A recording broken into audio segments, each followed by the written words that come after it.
انفال آیت نمبر 1۔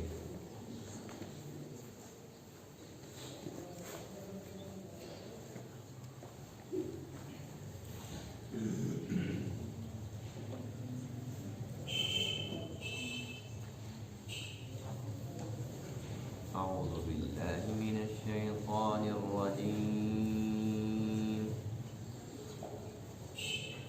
بسم الله الرحمن الرحيم،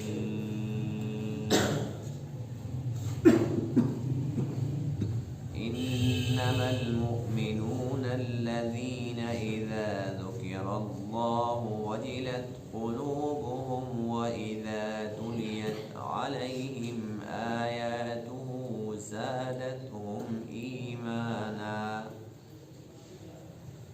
زادتهم إيمانا وعلى ربهم يتوكلون، الذين يقيمون الصلاة ومما رزقناهم ينفقون، أولئك هم المؤمنون حقا، لهم درجات عند ربهم ومغفرة ورزق كريم۔ صدق الله العظيم۔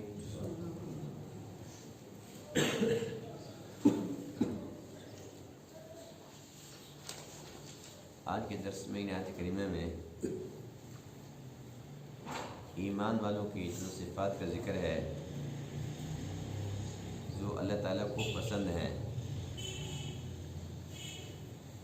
یعنی کہ اللہ تعالیٰ کی چاہت یہ ہے کہ ہر ایک مومن کے اندر یہ تمام صفات ہونی چاہیے۔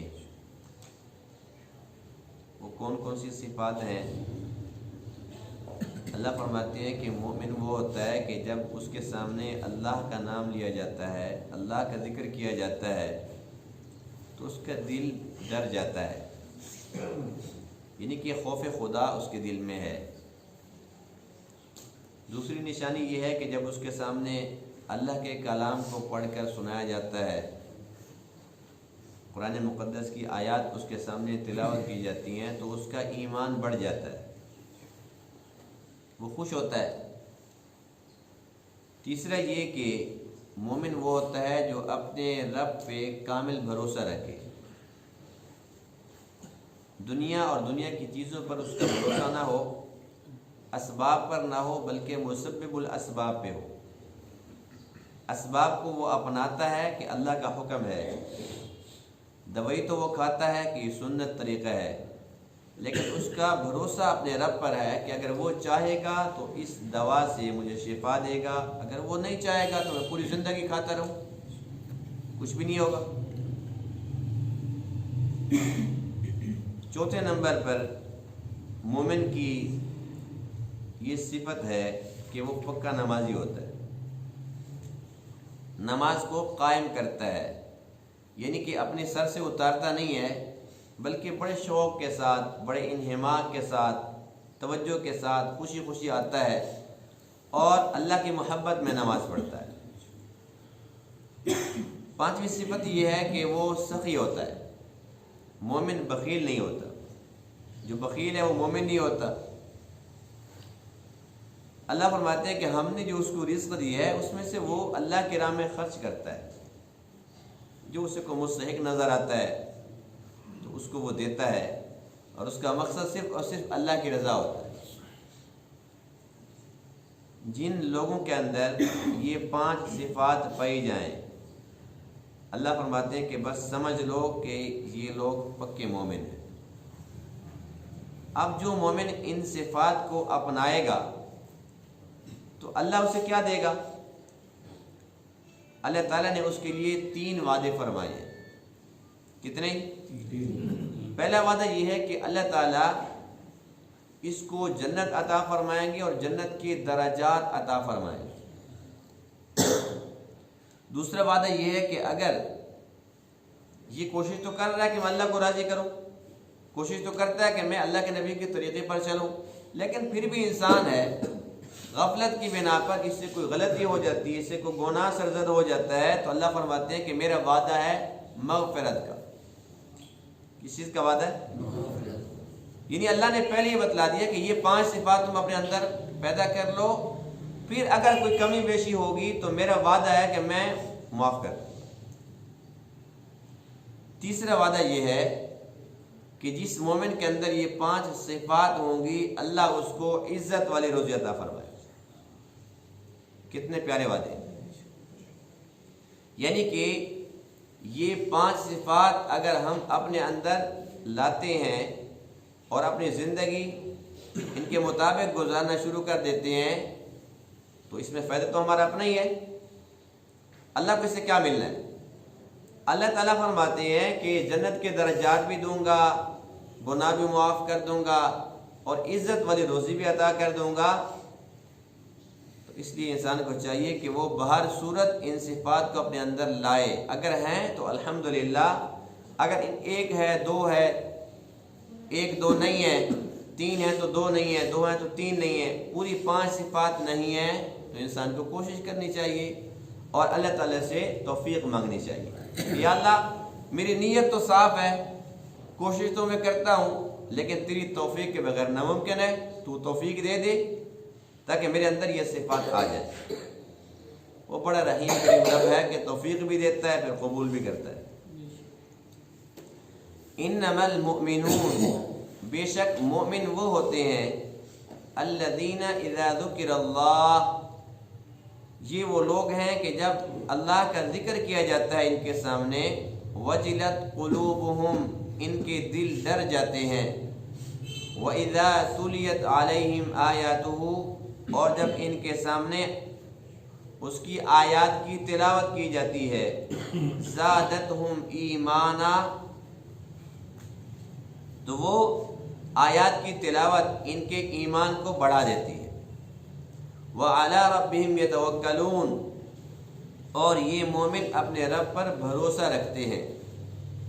الَّذِينَ يُقِيمُونَ الصَّلَاةَ، یہ وہ لوگ ہیں جو نماز قائم کرتے ہیں، وَمِمَّا رَزَقْنَاهُمْ، اور اس میں سے جو ہم نے ان کو رزق عطا فرمایا، يُنْفِقُونَ، خرچ بھی کرتے ہیں۔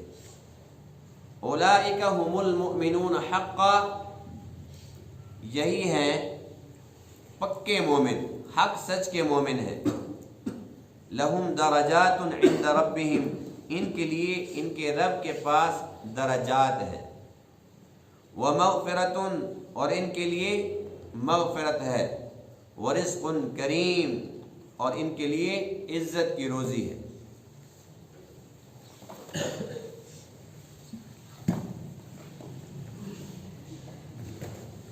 یہ 5 صفات جو اللہ کو مطلوب ہیں مومن کے اندر، ان میں سے ہر ایک ایسی صفت ہے کہ اس پر کئی گھنٹے اگر بات کی جائے تو تب بھی بات ادھوری رہ جائے گی، لیکن مختصر ترین وقت کے اندر مختصر اس کی تشریح میں کرتا ہوں۔ پہلی صفت جو اللہ کو پسند ہے، اذا ذکر اللہ وجلت قلوبہم، کہ جب اللہ کا ذکر کیا جاتا ہے تو اس کا دل ڈر جاتا ہے۔ یہ خوف خدا اللہ تعالیٰ کے انعامات میں سے ایک انعام ہے۔ جس کے اندر خدا کا خوف نہیں ہے، ظاہر سی بات ہے کہ وہ نیکی کیسے کرے گا اور برائی سے بچے گا کیسے؟ یہی اللہ کا خوف ہی تو ہے جو انسان کو بستر سے اٹھاتا ہے اور پھر وہ اللہ کے گھر تک اس کو پہنچاتا ہے، اللہ کے سامنے وہ جھکتا ہے انسان۔ اللہ کا خوف نہ ہوتا تو کون اپنے بستر کو چھوڑتا؟ یہی اللہ کا خوف ہی تو ہے کہ جب ایک انسان کو دنیا کے اندر موقع ملتا ہے حلال اور حرام کا، تو وہ حرام کو چھوڑ دیتا ہے، حلال کو اپناتا ہے۔ کیوں؟ خوف خدا ہے، ڈرتا ہے کہ اگر کوئی بھی نہیں دیکھ رہا لیکن میرا رب تو دیکھ رہا ہے، اور قیامت کا دن ہوگا، بہر صورت ہوگا، اور اللہ کے سامنے مجھے کھڑا ہونا ہے اور جو کچھ میں نے کیا اس کا حساب و کتاب دینا ہے۔ تو اللہ کے خوف کی وجہ سے وہ حلال حرام کا خیال کرتا ہے، یہاں تک کہ وہ کسی مسلمان کے ساتھ نہ برائی کرتا ہے نہ برائی کا سوچتا ہے، کیونکہ اس کے اندر اللہ کا خوف ہے۔ اگر میں نے کسی کے ساتھ کوئی زیادتی کر لی تو اللہ کو کیا منہ دکھاؤں گا؟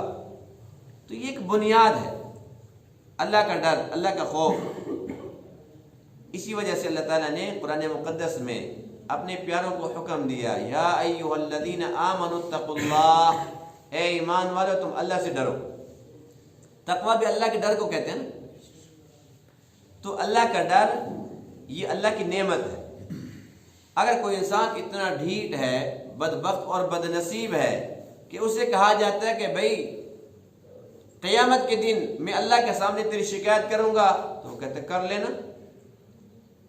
کہتے اللہ کو کیا منہ دکھائے گا؟ وہ کہتے دکھا لوں گا۔ یہ بدبخت اور بد نصیب ہے، اس کے اندر تقوی نام کی کوئی چیز نہیں ہے، اللہ کا ڈر، اللہ کا خوف نہیں ہے۔ دیکھو دو چیزیں ہیں، ایک ہے امید اور ایک ہے خوف۔ یہ دونوں چیزیں لازم اور ملزوم ہیں۔ اگر کوئی مومن ایسا ہے کہ اس کے اندر صرف اور صرف امید ہے، خوف نہیں ہے، یہ بھی غلط ہے۔ اور اگر کسی کے اندر صرف اور صرف خوف ہے، امید نہیں ہے، تو یہ بھی غلط ہے۔ الایمان بین الخوف والرجاء، ایمان خوف اور امید کے درمیانی کیفیت کا نام ہے، اور اس پر بہترین طرز عمل وہ ہے جو فاروق اعظم رضی اللہ تعالیٰ عنہ کا تھا۔ ان کے بارے میں لکھا ہے، وہ فرمایا کرتے تھے کہ مجھے اللہ سے کتنی امید ہے؟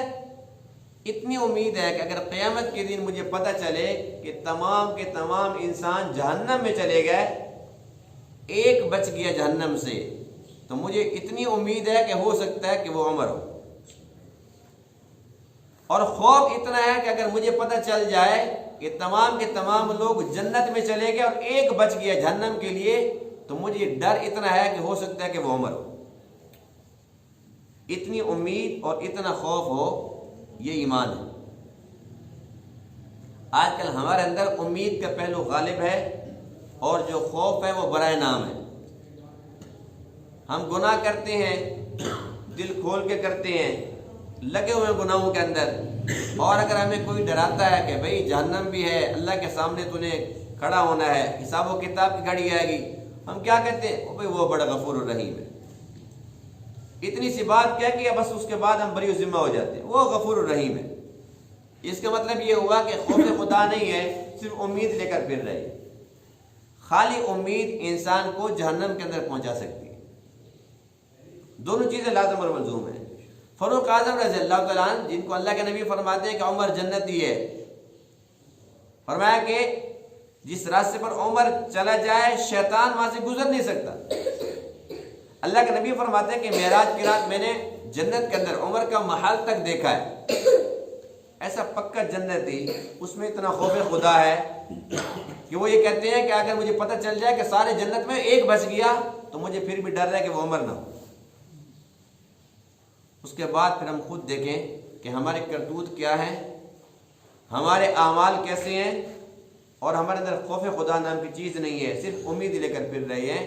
ہمیں چاہیے کہ اپنے اندر دونوں چیزیں پیدا کریں، اس لیے کہ نا امیدی یہ بھی کفر ہے۔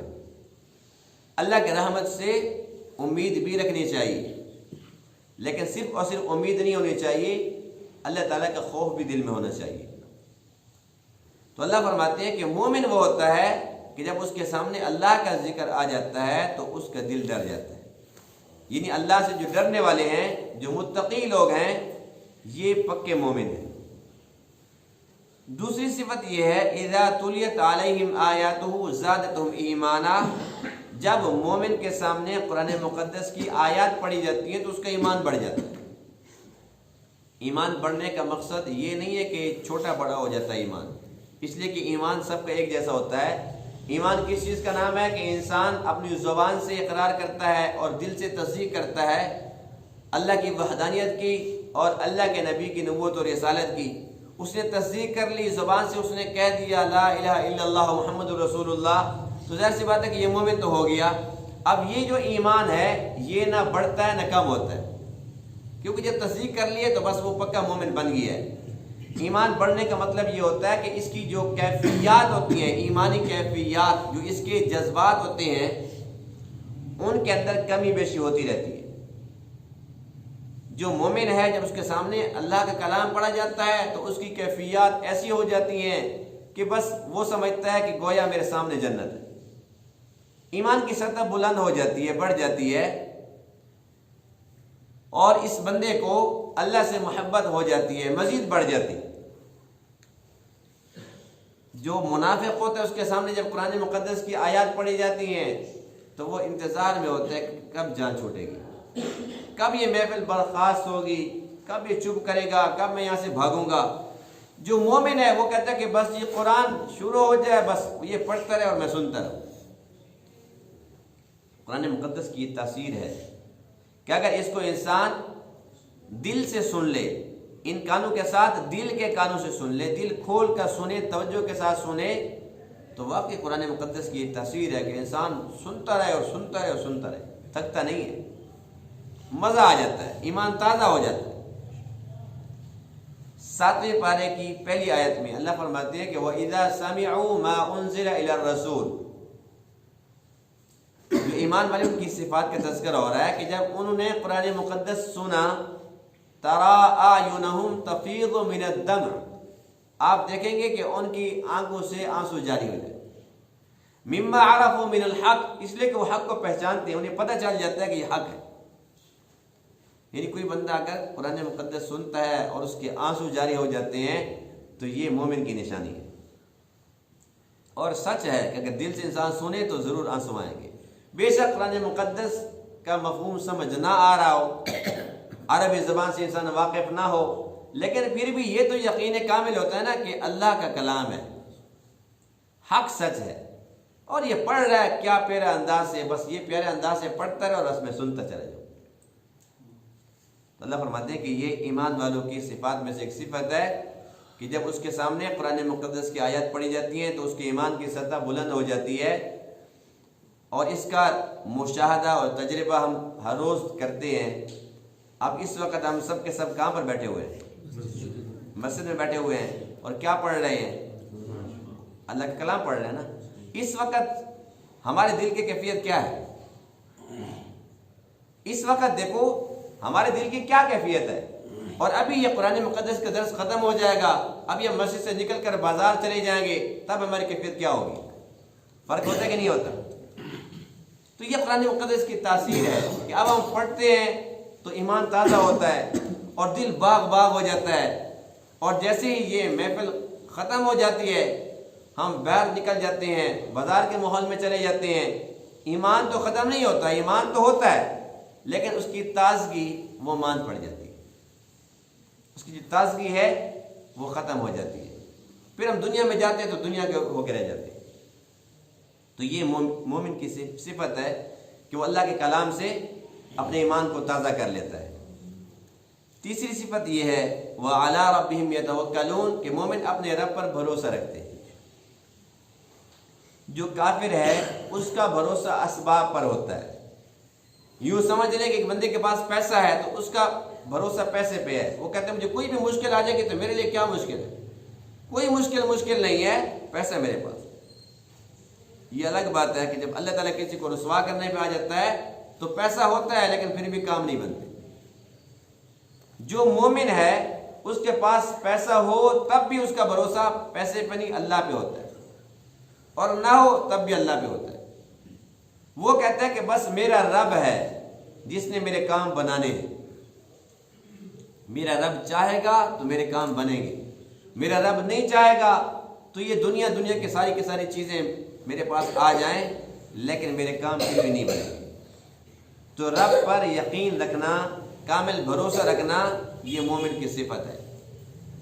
توکل، اللہ پہ بھروسہ کرنا، اس کا مفہوم ہرگز کو یہ نہ سمجھے کہ اسباب کی نفی، یعنی کہ ان اسباب کو انسان چھوڑ دے۔ اللہ کی منشا یہ نہیں ہے۔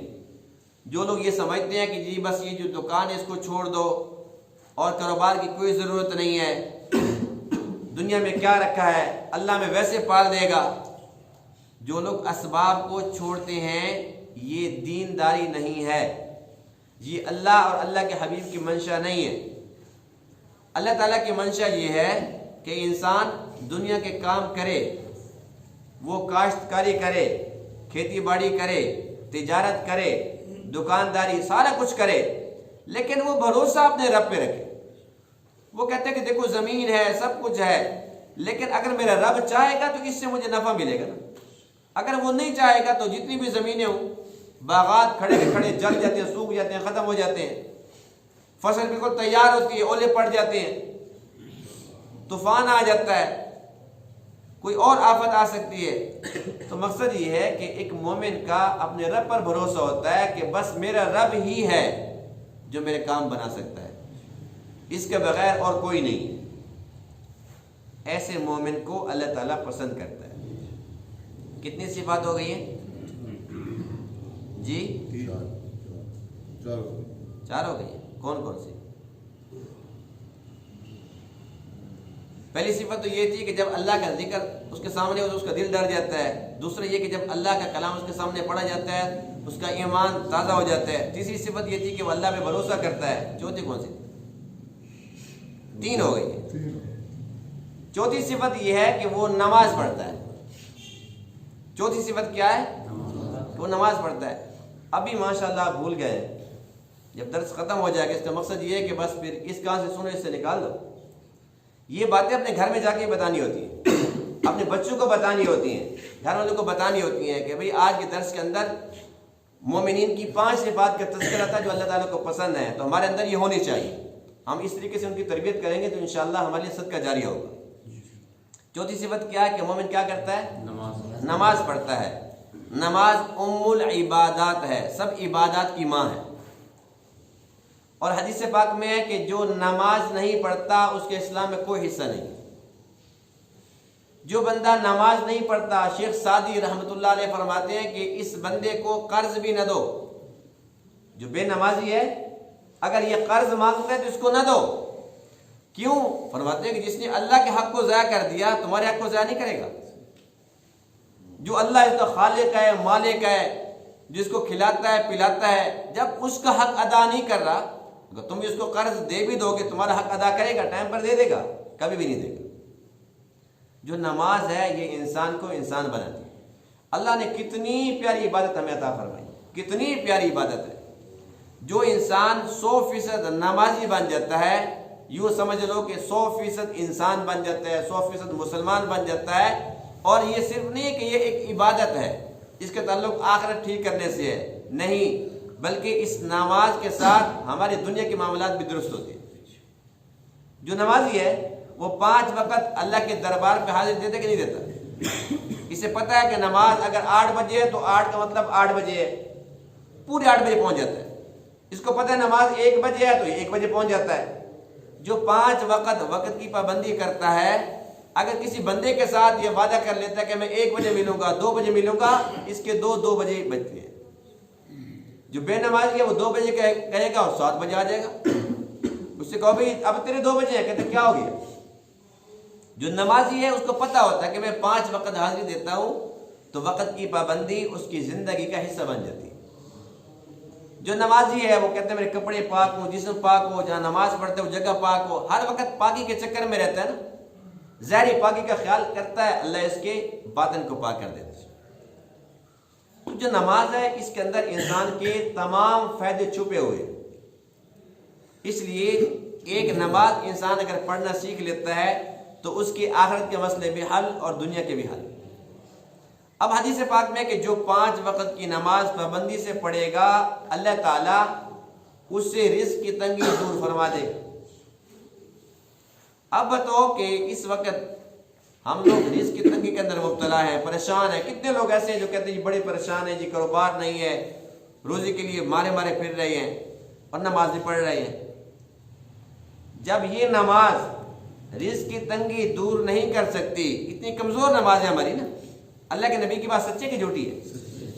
اللہ کے نبی کی بات تو ہر سچ ہے، لیکن اگر ہم نماز بھی پڑھ رہے ہیں اس کے باوجود ہمارا مسئلہ حل نہیں ہو رہا تو سمجھ لیں کہ ہماری نماز ابھی تک نماز نہیں بنی، ابھی ناقص نماز ہے۔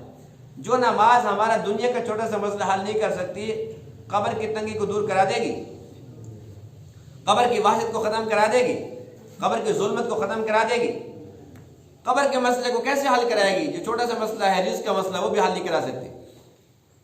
تو نماز خشوع خضوع والی ہو، اللہ کی محبت میں پڑھی جائے، تو اللہ کے نبی کے جو وعدے وہ حق سچ ہیں کہ جو انسان نماز پڑھے گا اس کے دنیا کے مسئلے بھی حل ہوں گے اور آخرت کے مسئلے بھی حل ہوں گے۔ اب کتنی صفات ہو گئی ہیں؟ 4۔ 5ویں اور آخری صفت یہ ہے کہ جو مومن ہے وہ سخی ہوتا ہے۔ مومن کون ہوتا ہے؟ حدیث پاک میں کہ ایک انسان کے اندر ایمان اور بخل جمع نہیں ہو سکتے، یعنی کہ مومن ہے اور پھر بخیل ہے، یہ کیسے ہو سکتا ہے؟ مومن ہمیشہ سخی ہوتا ہے۔ اور اللہ کی شان دیکھو کہ جب بھی اللہ نے ہمیں حکم دیا نا اپنی راہ میں خرچ کرنے کا تو ہمیں پہلے یاد کرایا وَمِمَّا رَزَقْنَاهُمْ يُنْفِقُونَ، جو ہم نے دیا وہ پہلے اللہ تعالیٰ نے یاد کراتا ہے کہ انسان اس چکر میں نہ پڑ جائے جی میں نے کمایا اور میں نے یوں کیا، فرمایا کہ جو ہم نے دیا اللہ نے پہلے خبردار کر دیا، جو ہم نے دیا اس میں سے وہ خرچ کرتا ہے۔ اللہ نے کسی انسان کو حکم نہیں دیا کہ سارا کا سارا خرچ کر، ظاہر ہے کہ ہر ایک ابو بکر تو نہیں بن سکتا نا۔ یہ تو ابو بکر صدیق کی شان ہے کہ اس نے سارا کا سارا دے دیا۔ اگر اللہ تعالیٰ ہمیں حکم دیتا ہم دے دیتے؟ کبھی بھی نہ دیتے۔ اب حکم یہ کہ سال کے بعد دینا ہے اور وہ بھی 2.5% زکوٰۃ کی شکل میں، تو اس پر بھی ہم بڑے حیل و حجت کرتے ہیں، بڑے بہانے کرتے ہیں، بنتی کتنی ہے دیتے کتنے ہیں، 100% کون دیتا ہے؟ اور اس کے بعد پھر سال میں ایک مرتبہ قربانی کرنی ہے، اب اس چکر میں ہوتے ہیں کہ اس سے بھی کسی طریقے سے جان بخشی ہو جائے، ہیلے بہانے کرتے ہیں۔ اگر کرنی پڑ جاتی ہے تو پھر وہ جانور جو مریل سا ہوتا ہے، سب سے کم پیسے جس پہ خرچ ہوں، کوشش کیا ہوتی ہے کہ پیسے بچ جائیں۔ اسی طریقے سے صدقۃ الفطر ہے، اس کے اندر کشمش بھی ہے، جو بھی ہیں، کھجوریں بھی ہیں، گندم بھی ہے، لیکن ہم صرف گندم پہ آگے کھڑے ہوئے، بھئی پیسے کم لگانے نا، زیادہ تو لگانے نہیں ہیں۔ تو عرض کرنے کا مقصد یہ ہے کہ ہم بچت کرتے ہیں اتنی، بہت کم ہمارے اوپر حکم ہے، ہم اس پر بھی پورا اترنے کے لیے تیار نہیں ہیں۔ اگر اللہ کا حکم ہوتا ہے کہ تم سارا دے دو یا آدھا دے دو یا تم چوتھائی حصہ دے دو تو کون دیتا؟ اللہ فرماتے ہیں کہ وہ جو مومن ہوتے ہیں نا، کامل ایمان والے، ان کی صفت یہ ہے کہ وہ جہاں جہاں اللہ کا حکم آتا ہے وہ اس پہ پیچھے نہیں ہٹتے، وہ دل کھول کے خرچ کرتے ہیں، زکوٰۃ بھی دیتے ہیں، صدقات خیرات بھی کرتے ہیں، قربانی بھی کرتے ہیں، صدقۃ الفطر بھی دیتے ہیں، اور ویسے بھی مساکین فقراء کو دیتے ہیں، اپنے عزیز و اقارب کے اندر جو کمزور ہیں ان کو بھی دیتے ہیں، اپنے مال کے اندر جن جن کا حق ہے ان تک پہنچاتے ہیں، مال کا حق ادا کرتے ہیں۔ جن کے اندر یہ 5 صفات پائی جائیں، اللہ فرماتے ہیں اولئک هم المؤمنون حقا، یہ پکے مومن۔ اللہ نے ان کے ایمان پر مہر لگا دی نا، یہ حق سچ کے مومن ہیں۔ یہ 5 صفات والے جو مومن ہیں ان کے لیے اللہ کی طرف سے خوشخبری ہے کہ ان کے لیے درجات ہیں ان کے رب کے پاس۔ یہ درجات کیا ہوتے ہیں؟ صحابہ کرام نے پوچھا کہ اللہ کے پاک رسول یہ درجہ کیا ہوتا ہے؟ اللہ کے نبی نے ارشاد فرمایا کہ یہ جو جنت کے 100 درجات ہیں، کتنے؟ 100، اور فرمایا کہ ایک درجے سے دوسرے درجے تک اتنا فاصلہ جتنا زمین اور آسمان کا، زمین آسمان کا فاصلہ ہے، اتنا فاصلہ ہے ایک درجے کا، 100 درجے۔ دنیا کے چکر میں تو ہم یوں پڑے ہوئے ہیں کہ جی بس فلاں نے اتنا بنا لیا تو میں پیچھے رہ گیا، فلاں کے پاس یہ ہے تو میرے پاس کیوں نہیں ہے؟ لیکن جب بات جنت کی آتی ہے کہتے ہیں جی کوئی بات نہیں، وہ سب سے کم درجے کی مل جائے پھر بھی خیر ہے، جنت تو ہے نا۔ حالانکہ وہاں پر ہمیشہ ہمیشہ رہنا ہے، تو وہاں پر جنت الفردوس مانگنی چاہیے، جنت کے بلند ترین جو درجات ہیں ان کے لیے کوشش کرنی چاہیے۔ نہیں، دنیا کے اندر تو اس کی کوشش ہے کہ میں سب سے بڑھ جاؤں، آخرت کے اندر سب سے پیچھے رہ جاؤں، خیر کوئی بات نہیں۔ تو یہ بڑی افسوس کی بات ہے، پر اللہ تعالیٰ نے ہمیں سمجھا دیا کہ درجات ہیں۔ اللہ کے نبی نے وضاحت بھی فرما دی کہ درجہ ہے کتنا، ایک درجہ دیکھو، کہاں زمین کہاں آسمان، یہ ایک درجہ ہے، پھر اتنا ہی دوسرا درجہ، 100 درجے ہیں۔ اس لیے حدیث پاک میں کہ جب بھی تم اللہ سے جنت مانگو تو جنت الفردوس مانگے کرو، کیونکہ سب سے بلند ترین درجہ ہے، اس سے اوپر اللہ کا عرش ہے۔ دوسرا وعدہ اللہ کا یہ ہے وَمَغْفِرَةٌ، فرمایا کہ ایسے لوگ جو کہ کوشش تو کریں گے مجھے راضی کرنے کے لیے، کوشش تو کریں گے نیک اعمال کرنے کی، برائیوں سے بچنے کی، پھر بھی انسان ہے اگر کوئی کمی بیشی ہو جاتی ہے تو میں ان کو معاف کر دوں۔ تیسرا وعدہ ہے وَرِزْقٌ کریم، عزت والی روزی۔ اس کی تفسیر، اس کی تشریح کے اندر لکھا ہے فرمایا کہ جو لوگ رزق حلال کما رہے ہیں ان کو تو رزق کریم مل رہا ہے، لیکن جو لوگ غلط قسم کے پیشے اپناتے ہیں، غلط طریقے سے مال اکٹھا کرتے ہیں، تو جو اللہ کا وعدہ ہے وہ اس سے نکل جاتے ہیں، ان کی جو روزی ہے وہ عزت والی نہیں ہے، وہ ذلت والی ہے۔ کوئی بندہ ڈھول بجاتا ہے، ظاہر سی بات ہے کہ اس کو پسینے تو اس کو بھی آتے ہیں، وہ بھی کہتا ہے جی میرا بھی اتنا جو خون پسینہ لگا ہوا ہے، بے شک لگا ہوا ہے، لیکن یہ رزق کریم نہیں ہے، عزت والی روزی نہیں ہے، ذلت والی روزی ہے۔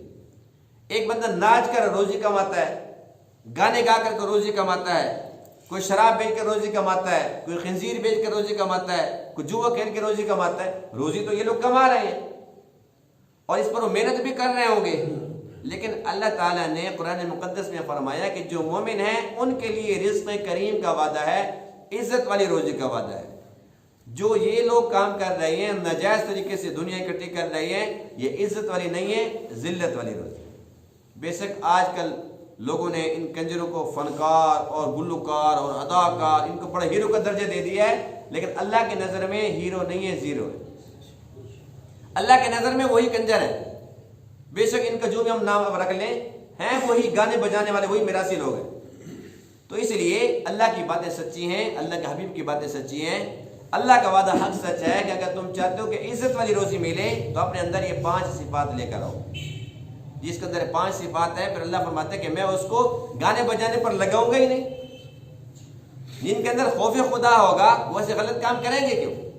ان کو میں اچھے اچھے کام کراؤں گا اور ان کو میں ایسی جگہ سے رزق دوں گا من حیث لا یحتسب، جہاں سے ان کو گمان بھی نہیں ہو۔